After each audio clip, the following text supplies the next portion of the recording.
Saudara-saudara yang terkasih di dalam nama Tuhan Yesus Kristus, pada zaman Tuhan Yesus sering sekali timbul pertanyaan mengenai siapakah Yesus?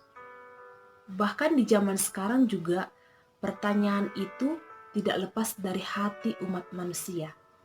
Jadi di sini saya akan menjelaskan sedikit mengenai siapakah Yesus. Pada zaman Tuhan Yesus, beberapa orang mengatakan dia adalah seorang nabi yang sudah lama dijanjikan. Orang lain juga berkata bahwa dia adalah Yohanes Pembaptis yang datang dalam tubuh Yesus. Bahkan ada yang berteriak dan berbisik-bisik mengatakan bahwa Yesus adalah sosok orang yang kerasukan setan. Di zaman sekarang juga banyak berbagai anggapan-anggapan mengenai jawaban atas pertanyaan siapakah Yesus. Ada yang mengatakan bahwa dia adalah seorang nabi yang memberitakan berita tentang Allah kepada bangsa Yahudi di zaman itu. Berita yang kemudian disusul dan diatasi oleh cerita Nabi Muhammad. Namun ada juga yang mengatakan bahwa Yesus adalah seorang ahli agama ulung yang menemukan ajaran cinta kasih. Dialah yang mengajarkan kepada dunia dengan bukti-bukti yang nyata mengenai pengertian cinta kasih.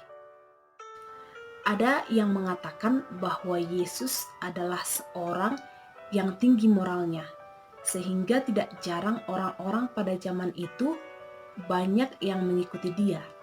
Kemudian ada juga yang mengatakan bahwa Yesus adalah seorang pendekar yang membawa pembaharuan di lapangan sosial. Yesus adalah pendekar bagi orang petani, atau dia juga seorang proletar dari Galilea ke Yerusalem. Bahkan ada juga yang mengatakan bahwa Yesus adalah seorang guru filsafat yang mengajarkan kita mengenai keindahan mistik dan keindahan pandangan-pandangan ilmu filsafat. Dan yang paling tidak ketinggalan adalah di zaman sekarang banyak sekali orang yang menganggap dan melihat bahwa Yesus adalah seorang yang kerasukan setan, orang yang miring otaknya, orang yang memiliki penyakit jiwa, yang menganggap dirinya amat besar dan amat penting. Anggapan di zaman Tuhan Yesus dan anggapan di zaman sekarang itu hampir sama, bahkan nyaris tidak ada perbedaannya. Namun anggapan-anggapan itu baik pada zaman Tuhan Yesus dan di zaman sekarang tidak akan dapat menyelami dan menyatakan rahasia kebenaran siapakah Yesus. Jadi pertanyaan mengenai siapakah Yesus dapat kita lihat sumbernya salah satu dari Matius 11 ayat 27.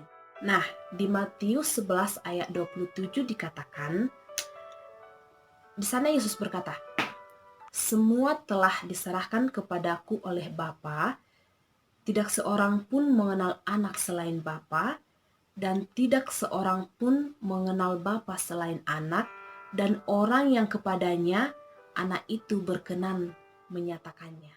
Keterangan pertama yang dapat kita lihat mengenai rahasia Yesus adalah nama Yesus yang diberikan Maria adalah atas perintah dari malaikat Gabriel.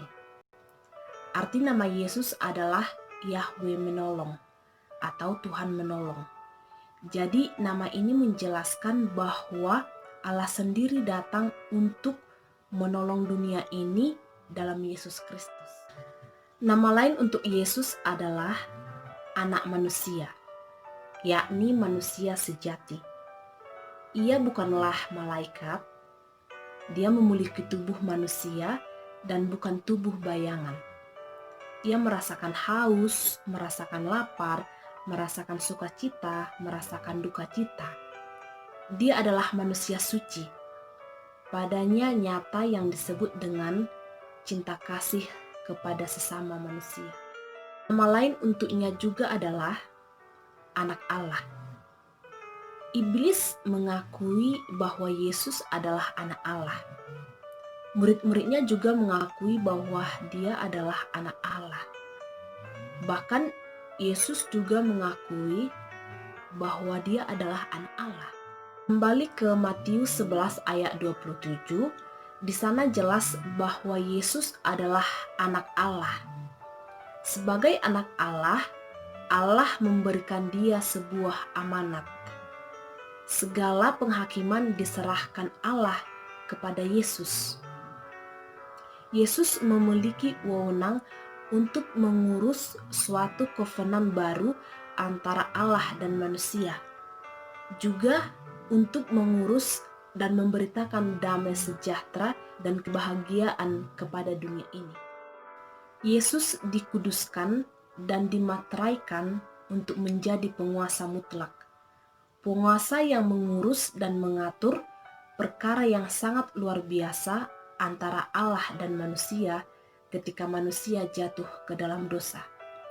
Maka untuk dapat melakukannya, Allah memberikan kepada Yesus kuasa penuh di sorga dan di bumi, kuasa atas segala yang hidup dan kuasa untuk menghakimi.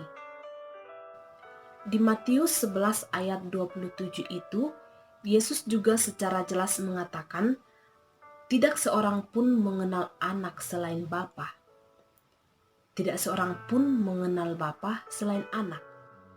Maksudnya adalah, orang yang ingin mengenal Allah harus datang kepada Yesus Kristus. Karena pengetahuan mengenai kemuliaan Allah bersinar dan terpancar di wajah Yesus Kristus.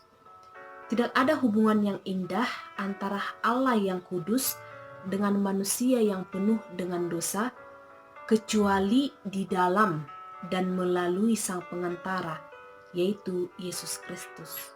Siapa yang memanggil dan percaya kepada Yesus Kristus, dia akan beroleh keselamatan. Karena hanya kepada Yesus Kristuslah Allah menyerahkan pekerjaan menyelamatkan dunia. Jika belum, marilah kita bersama-sama menyelami sosok seorang Yesus yang pernah mendarat dalam kehidupan kita. Karena sia-sia jika kita mendasarkan keselamatan atas nama lain selain nama Yesus Kristus.